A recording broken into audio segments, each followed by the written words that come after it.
What if the biggest problem in women's healthcare isn't the lack of compassion, but the lack of education? For decades, patients with endometriosis and pelvic pain have been dismissed, misdiagnosed, or told their symptoms are normal. But what if future OBGYNs were trained differently from the very beginning? Today's guest, Dr. Canio Martinelli, is helping reshape medical education by creating a program that brings residents and medical students face-to-face with excision surgeons, pelvic floor therapists, advocates, and the real lived experience of patients.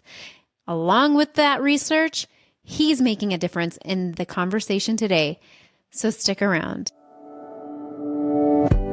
Welcome to Endo Battery, where I share my journey with endometriosis and chronic illness while learning and growing along the way. This podcast is not a substitute for medical advice, but a supportive space to provide community and valuable information so you never have to face this journey alone. We embrace a range of perspectives that may not always align with our own, believing that open dialogue helps us grow and gain new tools. Join me as I share stories of strength, resilience, and hope, from personal experiences to expert insights. I'm your host, Alana, and this is Endo Battery, charging our lives when endometriosis drains us. I couldn't be more excited to welcome today's guest, Dr. Canio Martinelli, an OBGYN specialist and the head of clinical program at Sabaro Health Research Organization at Temple University. Dr. Martinelli is at the forefront of translating cutting-edge science into real-world impact. His work connects emerging research, clinical care, and the future treatment for people with endometriosis, helping us better understand where innovation can truly change lives. Canio, thank you so much for sitting down with me again. We got to sit down a while back for doing a fast charge, but this time we get to dig into more of what you're doing and kind of your background, and I'm really excited, but it's always good to sit down with you, so thanks for taking the time. Thank you, Alana. I mean, Endo Battery is a fantastic universe that you created, and it's always I'm always grateful to be here with you. It's a fantastic time where we can talk about science, we can talk about being human, we can also talk about how to interact with other people, engaging with other people, and try to innovate all together, because basically science is a community, and it's a community made by physician, clinician, researcher, patient advisor, but everybody. So we really want everybody to jump in this conversation. That's very interesting from a scientific point of view, but having the help of everybody can be even more effective. So thank you for giving me the opportunity. Yeah, I love being able to highlight the voices of change. And I think that you are definitely someone that needs to be heard more in this space, specifically because of your passion and your drive and just the honesty behind what you do. I think says a lot. I think, I'm always impressed every time I get to sit and have a conversation with you, and not only how human you are and how fun you are, but how intelligent and how passionate you are for change. So for me, this is a complete joy and pleasure that I get to spend time with you. I never regret my time when we have that. So it's fun. That's because you're too kind. No. I'm not too kind, but it is fun. It is fun, yeah. Before we get started, if you have your ideal comfort beverage, your drink of the day, what would your order be today? A gin and tonic.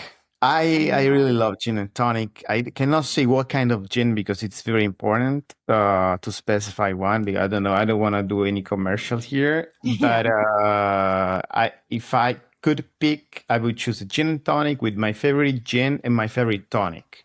May I also say where? Yeah. Well, on the beach and maybe on the sunset. I'm dreaming right now. I like this dream. It's a good one. That's where I want to go too.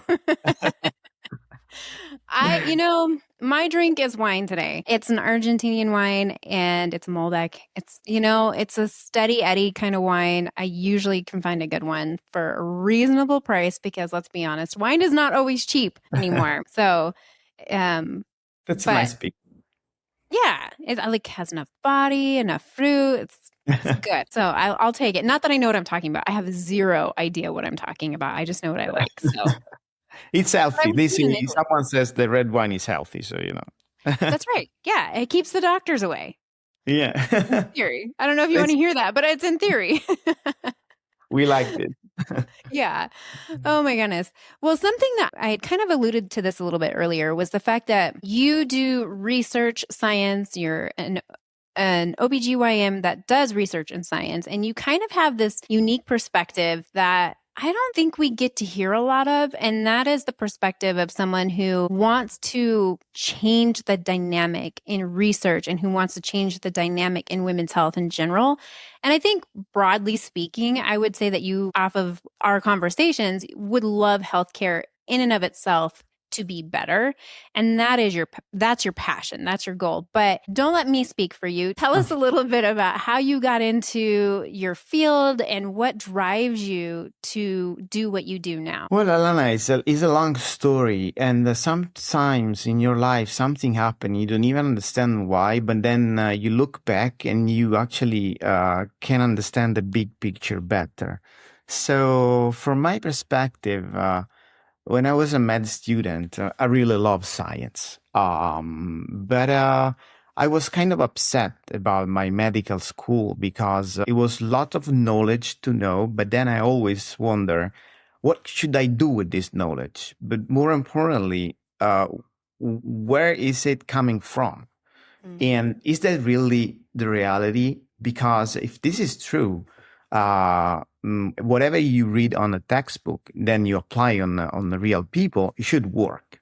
So that happened when I became a resident. I became a resident. Then, so I started to see even the most important professor in the world applying the best evidence-based medicine, and they were still not successful. So at that point, I really understand human nature. And human nature is basically for me as the ocean.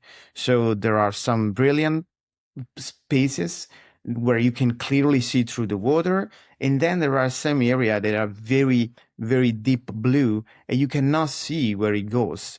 So I like scuba diving in very crystal clear water, but that's something that everybody can do.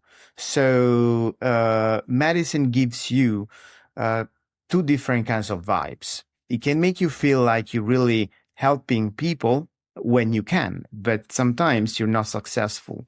And when you're successful, you can either say it's not my problem, it's human nature, or you want to take responsibility of being a human. Because taking responsibility of being a human for me means that I also want to accept the idea that we have limitation in nature, but also in human minds.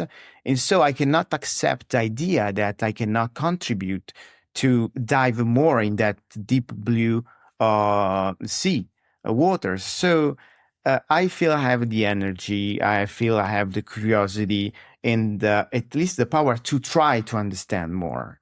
And the more you dive in this blue water, the more you understand you cannot do that alone. And the more you go deep, the more you understand that the knowledge that you have is not absolute. It's a knowledge that was created depending on the kind of question that someone else did in science. So it's important what you know, but it's important what you know when you can use your knowledge to generate the question that can help you to navigate better that deep waters. And when it comes women's health, when I was still a med student, I started to have this idea that actually most of the information that we apply in medicine comes from evidence generated on men. So even when it comes, think about even when it comes in animal study, most of the model used were male mouse. So they didn't even consider the women's body as having a dignity from a biological and scientific point of view to be explored as much as men's. But at the same time, every time the story of medicine shows something about women's health, it's actually extremely traumatic.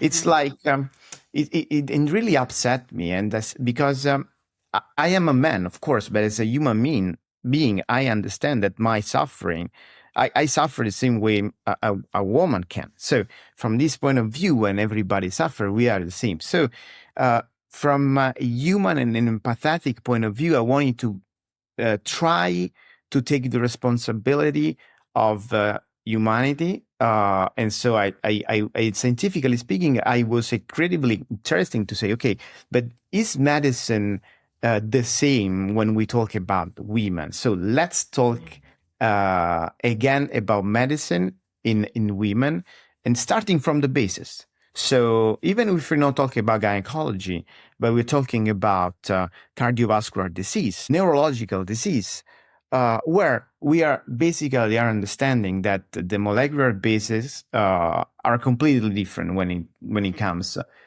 women versus men. So I really decided then to dive in gynecology, that's basically women's health, because of this. So empathy and the incredible scientific curiosity, but also the idea that I wanted to try, at least to try, to give dignity to a very interesting area of medicine, but more important, dignity to women. That in You understand me? I was born in Italy and was raised in Italy as Italian, very known to be mama's boy, right? So we have a huge, as a man, respect to take care of women because, first of all, they are our mothers, but as they are also our sisters, relatives, friends. And so, yeah, the idea that's the things that I want to do also in research. So when I decided then to, when I became a specialist, I decided then to dive into research because for me, being a physician, a young physician, that have to say to women, I cannot help you because I don't know. Anybody knows in the world anything more about this disease is a failure, not as a physician because we have a limitation, but it's a failure as human being. So that's synopsis, Well, it's interesting because I've always said this to an extent where, there's always this question, why hasn't change happened? Why is there a delay in diagnosis, right? We hear this all the time. The average of 7 to 10 years of delay in diagnosis and all of this other stuff. And my thing is there is a lack of curiosity a lot of times when it comes to women's health in general, but also physicians' hands are often tied in how they can practice, right? It's not cut and dry. It's not that they don't necessarily want to help you. It's just that they don't have the time to be curious. They don't have the ability to be curious, but also that makes a stagnant healthcare system. And I think that's why we haven't progressed in women's health even more, is because we've been so stagnant in our ability to just be curious for women's health. And we are complex. We are the biggest consumers of healthcare, and we're very complex. We have shifts in our life that most people don't want to address because it's complex, So I think there's that challenge. But what's interesting is that I love, first of all, that you are the mama's boy who's going to fight for women. I think we need someone like that. But also, you're doing it in a way that is unique. It's not really been done in this setting. What are you doing now? Because that curiosity is driving you into a space that hasn't been tested before. Can you tell us what you're doing and how this came about? Yes. So very interesting question, because it's basically the reason why I've been living in the United States right now. As a physician with a human brains, I'm saying human because we will get to that, I understood that I had limitation. And when you are a physician, you want to solve people's problems, and the most important thing that you want to use is your mind, and specifically the way you reason about the patient you have in front of you. So what we call the clinical medical reasoning, that has limitation. And that limitation is basically the reason why some physicians are better than others. So for me, if I thought by myself, if I'm able to improve my clinical reasoning, I'm going to be a better physician. But there are different determinants of clinical reasoning. And those are the evidence generated by the science that's limited. So I can improve that by doing research. But another stuff is also the ability that we have in our mind to hold all of the data about the disease, about the patients, and also all the medical knowledge. So, and then it comes the second step. So it's basically integrating my clinical reasoning, improving my clinical reasoning through using AI. You know that AI, a big part of AI, very important in science right now, is the deep neural network that they were generated 50 years ago, but they become important basically now because of the computational power that we are able to generate. And in a bit, we will also people will also hear about quantum AI. That's a different total level of that. So I decided then to try to improve this limitation by integrating these deep neural networks, artificial ones with humans, in a way that I could either improve my clinical human reasoning by using neural networks, artificial ones, but also using this framework, also implementing the evidence generated in medicine. So that at this point, not just mine, but everybody else can use this new way of reasoning in order to serve people and to help more people. And once I'm able to build this neural network, I can also merge this with some others' experience in other parts of the world. So it can have, as a physician, you can have an impact on a few people, you know? How many people can you see in your life? But if you can do that, it's like creating a community of clinical medical reasoning that can be applied to billions of people in the world. Right. So it's a way to scale not just the medicine, but the way you can innovate in medicine. So I'm very excited right now because that's a critical moment for humanity. And that's the moment where physicians need to take responsibility of this. Because if we do not lead this innovation, someone else will do that for us. Mm-hmm. Because it's going to be extremely impactful. So it's a very profitable area. And some other people are already jumping in this conversation and they want to lead it in the way they want. So it's not just the clinician. It's what are you doing right now? So the alliance between me and you, between clinicians and patient advisors, it's that the core of medicine that should be leading now the discussion in this very critical moment of humanity. Yeah. Well, and what I think is interesting is that from your perspective, and all our conversations, you have always come back to giving voice to the patient, which I think is something that oftentimes is missing in the conversation when you're talking about clinicians and you're talking about further advancements and when you're talking about all the changes and all the nuances in medicine.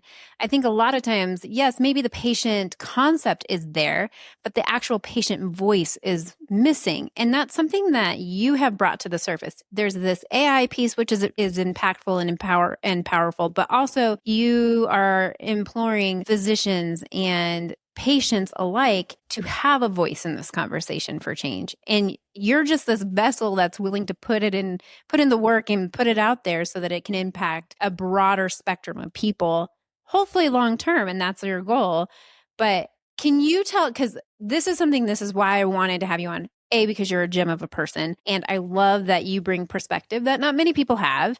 And for me to sit in a space with you and to talk about the research and what's going on, I would be amiss if I didn't talk about the program that you are part of, because I think what you are doing and your passion behind this will change the outcome for so many people. Can you talk about this program just a little bit and why you think it's going to make a big difference in the long term? Yes, thank you for the question, because basically is everything we're talking about is part of a big picture, and it aligns completely with my vision and the vision of my group of of course, because when we talk about AI, I'm not the tech guy who say AI will save the world.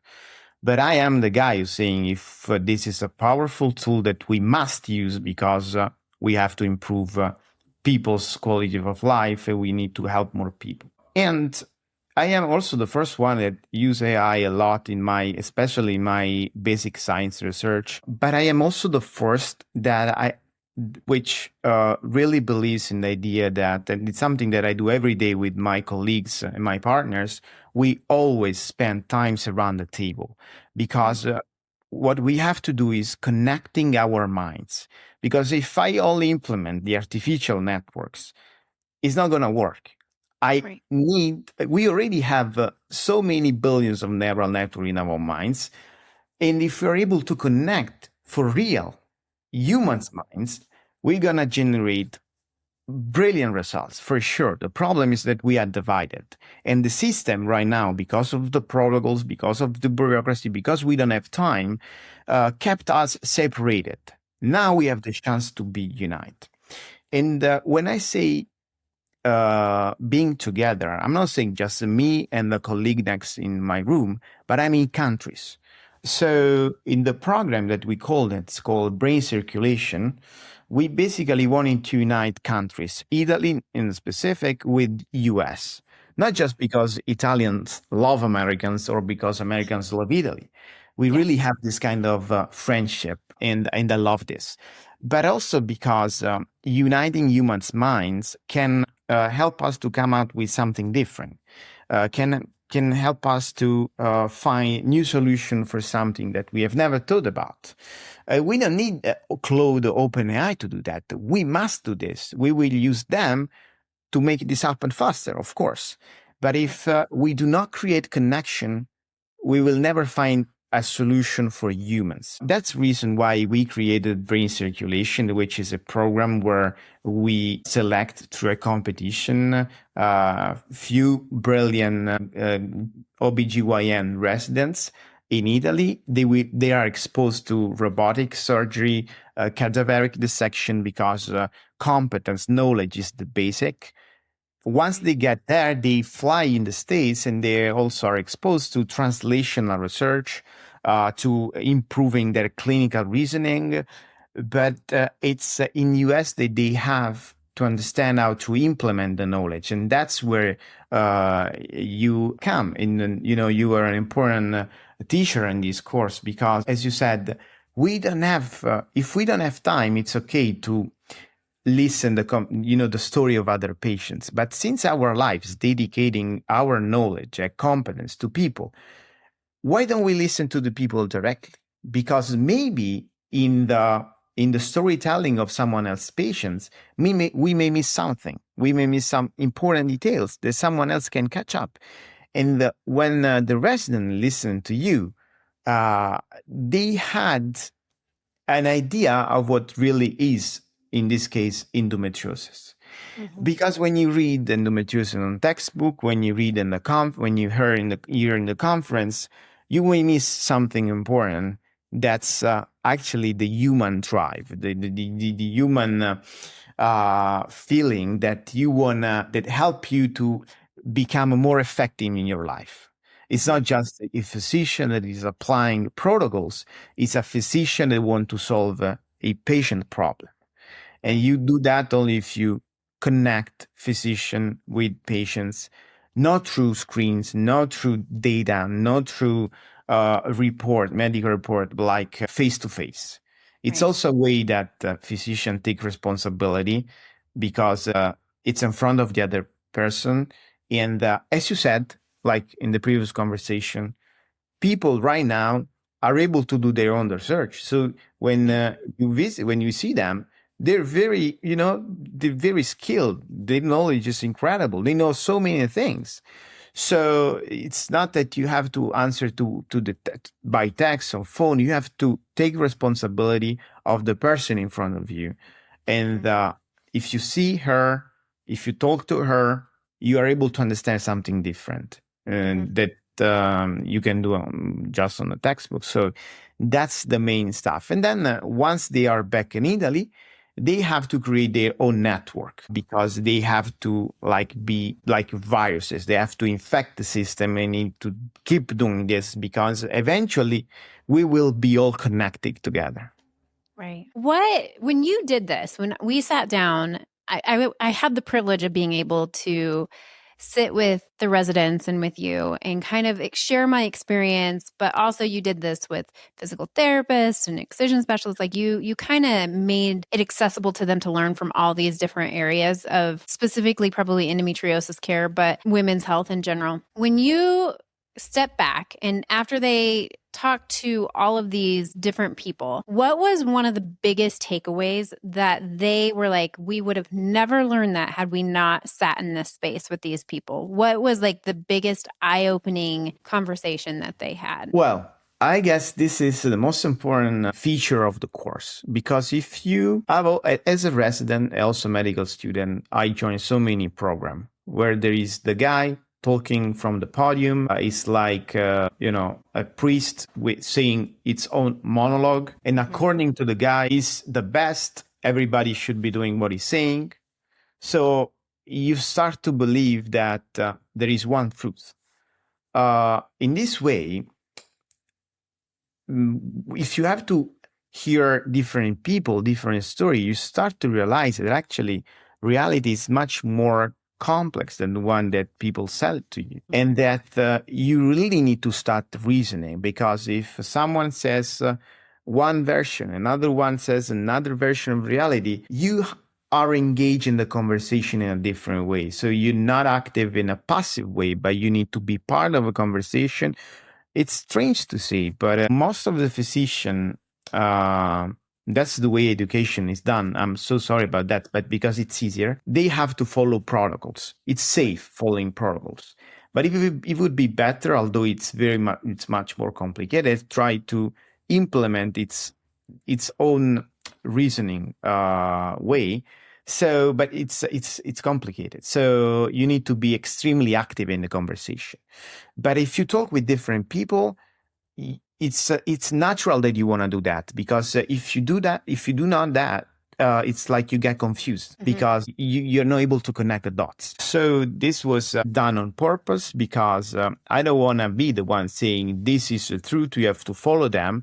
I'm going to tell you something, someone else is going to say something else. You have to figure it out what is true, because maybe, and that's what I really believe, I'm not able to see something right now because I have my own perspective. I need someone else's perspective to see that blind corner that I'm not able to see in this very exact moment. And I need more people to see the same stuff around me, so that all together we get to the right conclusion for the right person. It's everything focused about trying to do the best thing for that person that is suffering that moment.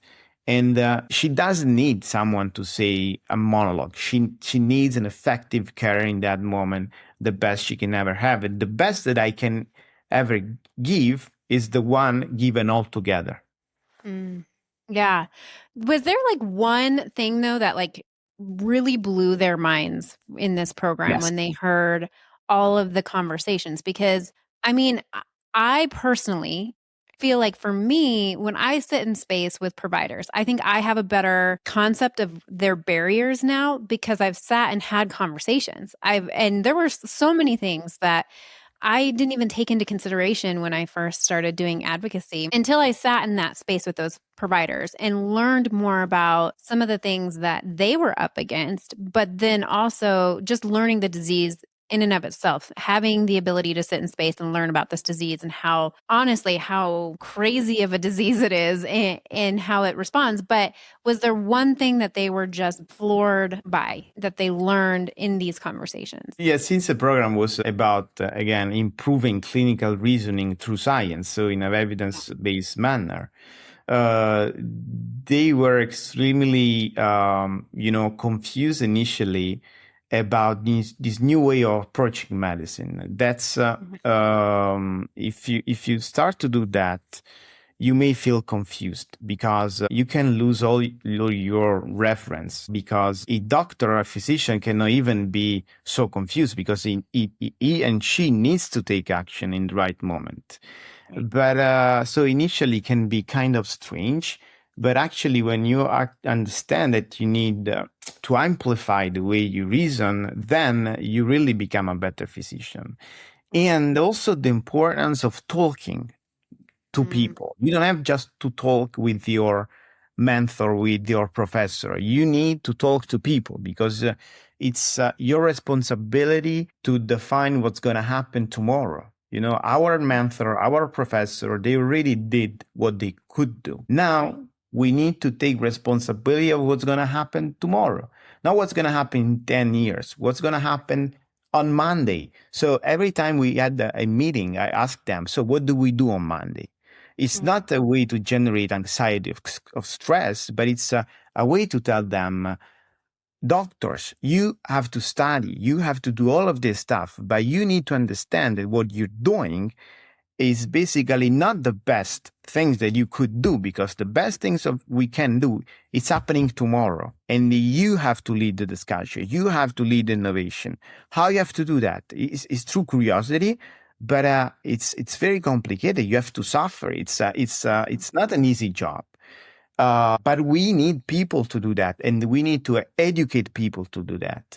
That's why education is an act of care. It's a way to give care to healthcare, which is missing care from the world in every places. I'm not talking about America, because maybe US can feel that's bad because you have to pay for medicine. But in universal care, such as what's happening in Europe right now, you still pay through taxes the healthcare costs, but you also pay healthcare also by waiting in the waiting list for months, for years. And that's translate in a clinical problem for yourself, because it's true that there is no insurance that you have to pay, but the system is telling you, you have to wait for it. And that's a clinical problem. So we really need to change the system. That's the truth. We need to do that for us. We need to do it for people with in need right now. But we have to do that. And this kind of conversation, and even expose them to different people, different systems, different countries, it's giving them the idea that there is so much to do.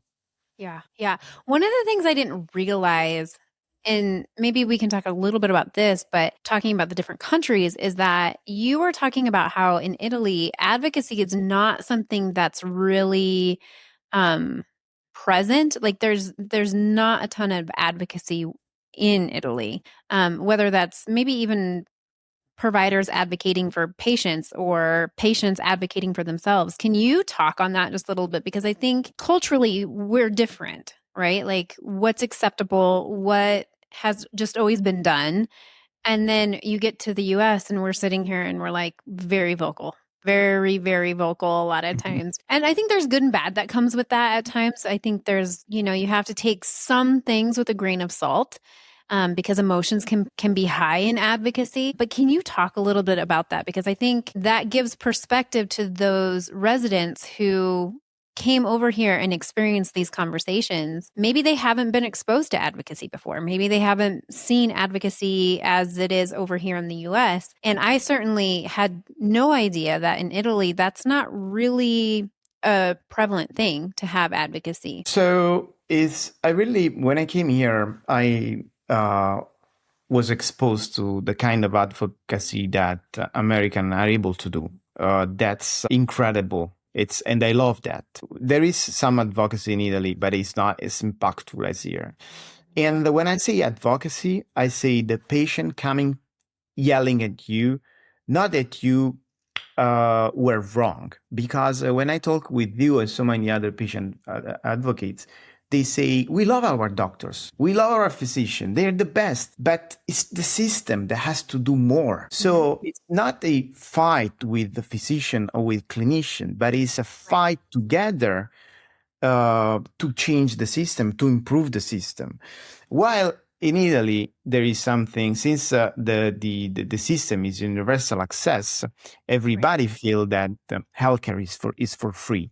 And so if something happen, it's because of the doctor. So you want to fight the doctor. But I also think that, and I'm publishing this paper. So, I'm not just talking here. I mean, it's something that's going to become official because I want to really push the conversation on this. I'm not against anyone. And I really believe that discussion in scientific community is important. I may be wrong. I want to be wrong, but I want to hear by you. I want to hear by someone else. I want to people speak, because only by speaking and talking to each other, we can find a solution. Otherwise, we just get angry because we expect that someone else can do something for us, but it's not going to happen. Of course, it's not going to happen. So what's happening in Italy is that since it's universal access, you expect that the system will do something for you because it must do something, because I pay taxes, because someone else pays taxes, So I don't have to be active in this. While what I experienced here, I always say that. I also wrote a book about this. So when you wake up in US, you know that you have to go to work because you have to pay for your health insurance and for education. When you wake up in Europe, you may do nothing because someone else is even paying for your health and your education, and the education of your family. So the mindset is completely different. You wake up in the US and you know that you have to spend few hours of your day to do something, because if you do not do that, you're not going to have basic rights. What we say basic rights in Italy or in Europe. But health is not right. I'm sorry. Today, health is not right. Health is a product of a bigger system, and every system needs to provide health to people. But people need to be active. You know what I mean? You cannot expect that health is falling down the sky. You need to fight for yourself. You need to help me as a clinician. You need to help me as a researcher to fundraising, to try to understand something more. Otherwise, we won't go anywhere. And Americans, I love Americans for this. If something is happening, you go on the street. You go in Washington, D.C., you go yelling at the president because you need it. You fight for it. This is the land of freedom because you speak your mind. Right. And you're not afraid of that. It is something that as a European, we need to learn more. I don't want to go in political stuff, but as you learn something for Europe, European needs to learn something for Americans, and patient advocacy is one of them. I think, what do you hope in learning that? Because I think one of the things that the students sitting there were hearing me, it was fascinating to sit there and kind of like watch their reaction when I was speaking. And hopefully it was helpful for them, because I can only bring my perspective as a patient to the table a lot of times, but our perspective matters, right? Like our perspective, you're caring for us. It is our bodies, and we're trying to create a better life for ourselves and for our families. But in my case, a lot of times the health of myself was challenging that. And so, of course, I want to speak up to this. I want to be the one that's part of that change, because I know it's going to impact generations to come.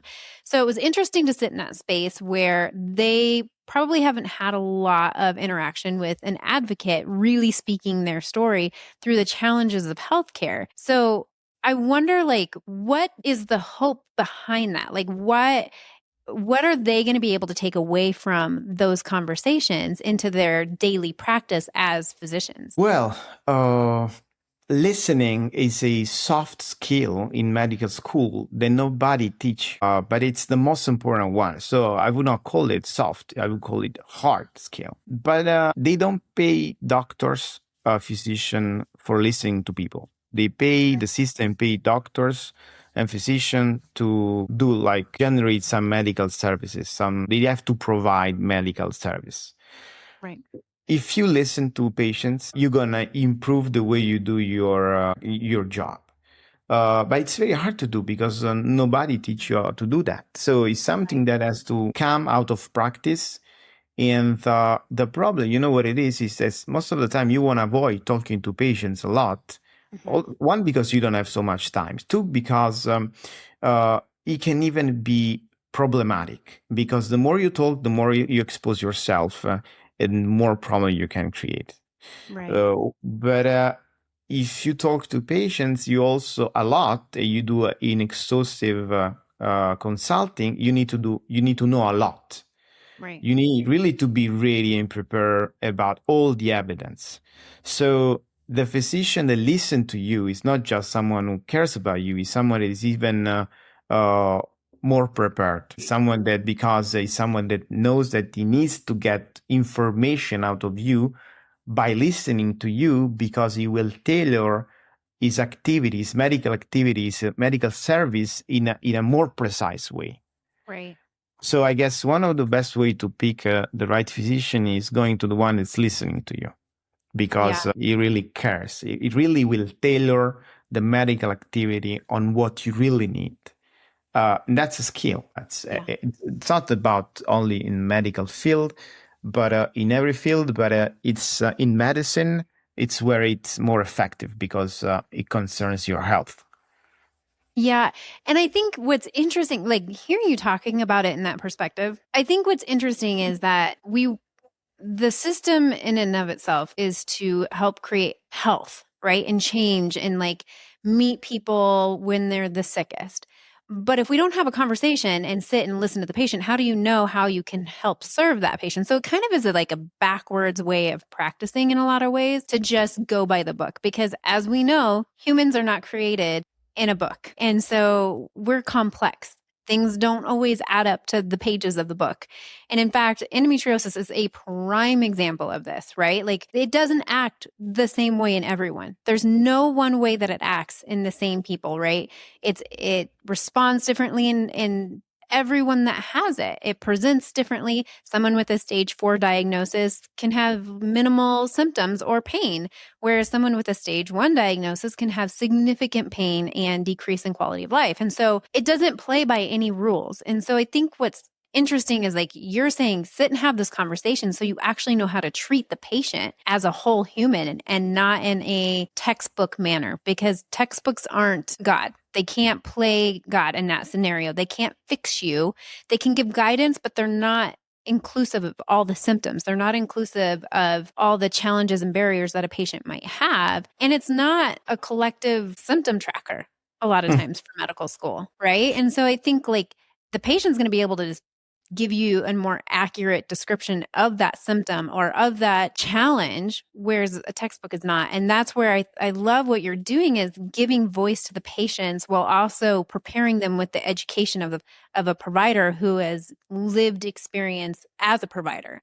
Like that, to me, I think is going to make progress in the future for future physicians. And hopefully it changes the dynamic in Europe. Like that's our hope, right? Like we want to make that better for people. But I think that could change the way here in the US things are done, and the way research is done, and how the way that women's health is perceived as a different biological organism than a man. Like we are so different, and maybe that will change how research is done. And so I love that you're joining that conversation and utilizing strengths and weaknesses of both countries, because I think that's where a lot of that change happens, is combining those efforts. Absolutely. Because again, we're all humans. And the most important thing useful things that we may do is learning from each other's mistake instead of blaming, the other one, or basically just saying, the other people's green is greener than mine. So Right. in States, people say universal European system is better. People need to have data and be educated on everything, so they will be more free to take their own decision. Right. And I think it's extremely important in the field of endometriosis for different reasons. So let's say you want to go right now, I don't know, to Chicago or LA. I can do that because I can open Google Maps and I will drive there. No problem. Let's say that you want to navigate, you want to drive on Mars right now, on the moon. You cannot do that. There are no maps. Right. And having a strong clinical reasoning It helps you to navigate where we're still not able to go right now because we don't have enough data. So listening to people to patients is a way to get more data to understand something we still don't understand, but it's one way. On the same time, we are basically questioning, navigating in uncharted territories in spatial tissues. So what we do is the spatial proteomics. So we take the sample of endometriosis and we go deep dive into questioning hundred and hundred of molecules to try to understand, to get more data.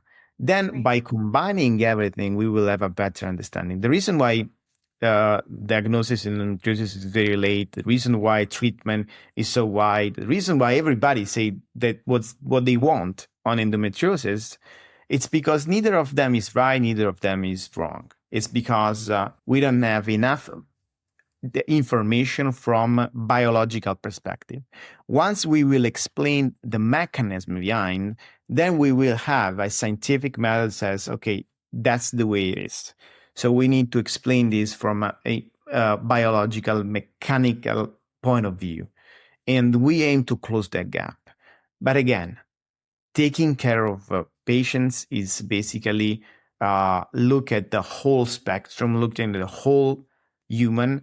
So we now are in the phase where we want to at the same time getting data from all over the omics in order to get to understand the disease better, and also to take care about the patient much better. Very few interesting paper will be out in the next few months because we're generating a lot of data on this. We open a scientific discussion. We want to join, a scientific community. We want to talk with you. We want you to join a conversation because we really need lots of energy. It's not easy. I mean, and nobody can do that alone. That's why education is key, because we want to do that in the right way. There are so many different ways to do that. Many of them are wrong, not because necessarily entirely wrong, but because they don't care about patient. We want to do in one way, that's the right way, that's for the people. And for doing that, we need the support of everybody, as many people as possible. Yeah. How close do you think we are to understanding the mechanism of endometriosis? From your opinion? Very close. You think we are? Very close, yes. I'd love to hear this. The technology right now is so advanced.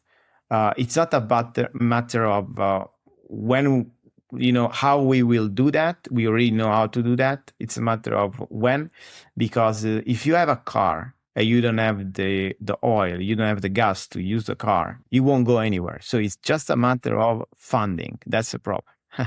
And the problem is giving you the funding, because you always want to do independent research, especially when you want to explain something for the first time.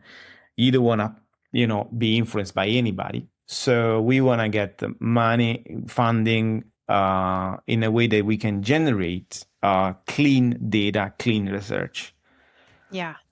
So it's just a lot of time. Yeah. Looking at the oncology field, that's the one that has a lot of funding. The one that is so many fundings. In the last 5 years, so many drugs has been generated, and overall survival is increased a lot in so many diseases. Now we just need to bring attention to endometriosis, so this can happen also in this field. But it's going to happen for sure. I'm so hopeful, partially because I know that you are a main driver behind this. Like, you push really hard for not only scientific clarity, but for scientific integrity, which I think for me, as someone who has seen the various scientific papers come out, I feel like sometimes that lacks that scientific integrity. And that's what I'm really excited in what you were talking about, the clean dollars behind it, so that it has the integrity behind it, so that we can get to the bottom of it. But what I'm loving that you do, and then this is something why I wanted to talk about it. What I love that you do is you're combining this integrity and scientific evidence with the integrity of the patient and the experience of the expert surgeons and doctors, and bringing that to the table so that it's inclusive care. It's not care based off of a biased knowledge or a biased perception, but it's taking all the data points from various angles and putting it together so that we can get access to better care, so that maybe we can understand not only endometriosis and the disease, but understand the patient perspective and the provider perspective, because it's all very nuanced. It's all very challenging. And to only have one side of it, I think creates barriers in this care overall. And that's why I love what you're doing. Like to sit in space with you and hear everything that you're doing and accomplishing is incredible, even though I'm sure it's very challenging a lot of days. It is very challenging, but I also want to say that Americans should be extremely proud also of United States. I mean, United States has been the most important contributors of independent research in the world. NIH funding, DoD funding, state funding, really have supporting so much research that generate benefits for all over the world. Now, there are an ongoing discussion about big pharma. We can have a whole conversation this, but U.S. government really did, and it's always been like that, like historically speaking, and again, patient advisory is important in the positive way, in the negative way. So if a country is doing something in the right way, we should be proud of it. You know what I mean? Yeah. That's the reason why all top scientists want to move to US, because that's the infrastructures, that's the mindset where you can do this kind of stuff here. And you have the support, again, the patient advisor. So it's all the environment that's helping you to do that. It's not that I cannot do that. It's in Italy, in Europe, or in Asia, whatever it is.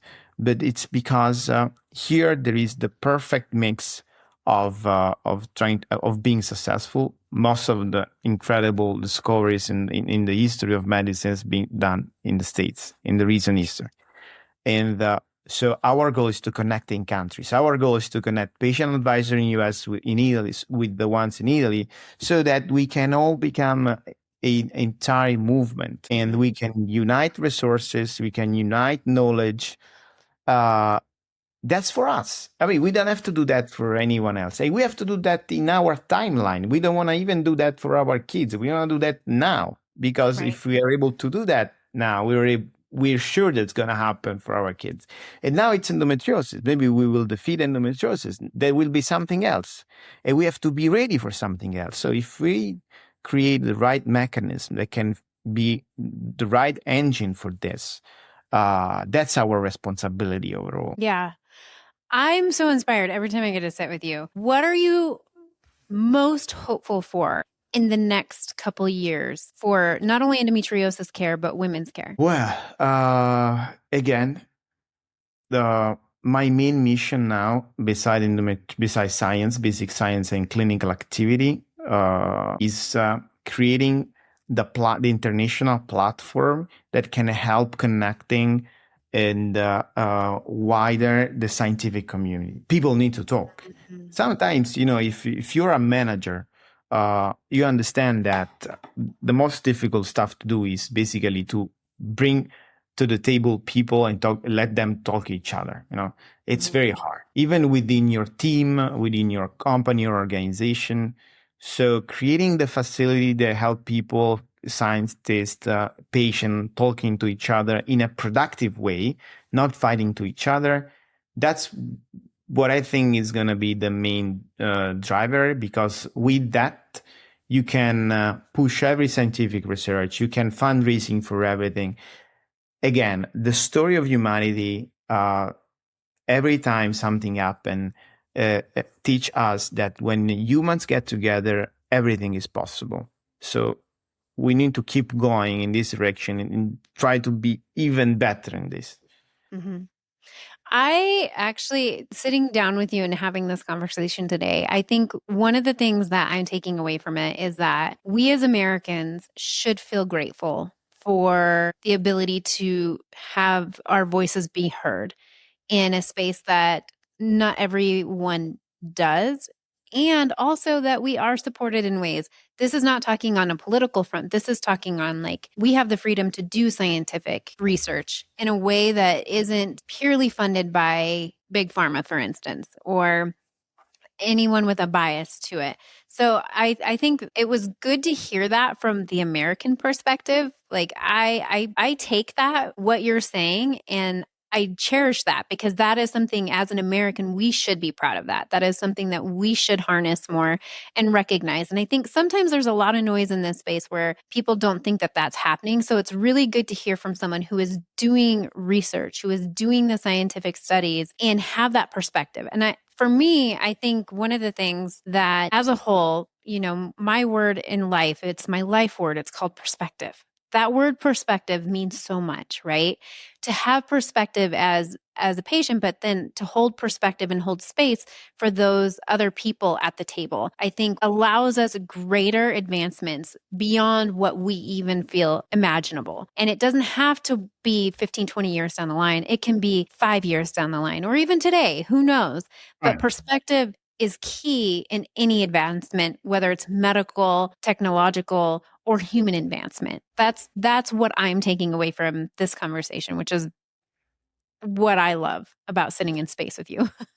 And I agree with you because to have a perspective, you need to believe in something. You need to have a vision. And again, a vision is nothing if you are not willing to write a story. And a story that is written by one person only is fake because it's one perspective only. And it can even be boring. So it's beautiful to keep writing the book together. And it's something that we need to, again, be proud. We need to keep doing. We need to invite many more writers to eventually write the book of everyone that will be written by everyone. It's not going to be just a solo. Yeah. Where can people find out about the work that you're doing? Where can they track and follow what you're doing? Because I think that it's going to create more curiosity in the space that you're in. Where can we find you? Well, one of the programs that we are trying to do, even using it's a kind of a beta version, so we still have not published it. We want to create a sort of metaverse so that we are able to engage with people from a scientific curiosity 24/7. But beside that, of course, information can be found on shro.org, or basically whatever we say, we don't say that because we tell jokes, but because we publish on PubMed. So on a scientific library. So everything we say is peer reviewed. I will never imagine to say something just that comes out of my mind. It has to be necessarily peer reviewed by my peers with specific data that support what I'm saying. Because whatever I say, whatever my group says, is basically comes from a pipeline of research. It's not just that I wake up one day and say something. And it takes time. Whatever I say is not just out of me. It's coming from a group of at least 50 people working all together across the 2 different countries. So, as you said, you can look in shro.org or again on PubMed. I was so happy that we basically published a paper on endometriosis explaining why it's so complicated. And a girl find the article on PubMed, and she basically talked about the article on Reddit. And she was so happy that there was this paper going into deep in endometriosis because, and then she told, the only paper talking endometriosis was one talking about the blondie with the blue eyes that had a higher risk to have endometriosis. They felt very disappointed about science because they said, I have endometriosis, and if I go on PubMed, I find articles talking about how beautiful are women affected by endometriosis. She felt, and she was right. I would felt, neglected. But so she was very happy to find this kind of research and finding that there are groups, not just us. Of course, there are so many other fantastic researchers all over the world doing that right now. And our mission is not to find our other groups because we are no profit. We want to keep going together. We want to work together. We want to do stuff together. We want to try to face other people, other researchers, because we want to try to understand if we're going in the right direction or not. And you can do that only if you unite people. So again, that's our mission. That's the top of the mission, because if you do that, you are 100% sure that you're doing everything else correct. Yeah. What was the title of that research now? Because, people are going to ask me, what was the name of that research paper that on PubMed? Endometriosis, a cancer mimicking disease. Ooh, I like that. I don't know if I've read that. Maybe I have. I can't remember, but I will now. I haven't. I have to go back and look. But you just send me all your papers. Could you do that for me? Just send them all to me.